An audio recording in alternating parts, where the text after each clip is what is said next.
Nagpaalala si dating National Youth Commission Chair na si Attorney Mabel Villarica Mamba sa mga botanteng Cagayano sa 2023 Barangay Sangguniang Kabataan Elections o BSKE na gaganapin sa ika-30 ng Oktubre taong kasalukuyan. Aniya, ang mga bumibili ng boto tuwing eleksyon ay maituturing na anay sa lipunan kaya't hindi dapat sila iboto sa eleksyon.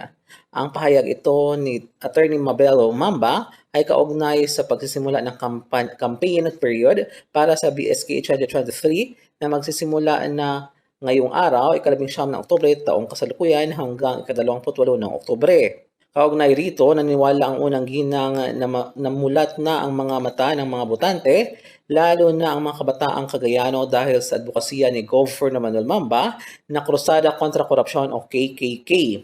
Magpapatuloy ani ang pamalapan-lalawigan ng Cagayan na iikot sa iba't ibang komunidad upang ipagpapatuloy ang KKK ni Gov. Mamba para mas lumawak pa ang kaalaman at pagpapaalala sa mga botante kaugnay sa tamang pagboto at ang negatibong epekto ng vote buying sa Cagayan. Mula dito sa Cagayan, M. Jude Cruz para sa Radyo Alternatibo, Balita Nationwide.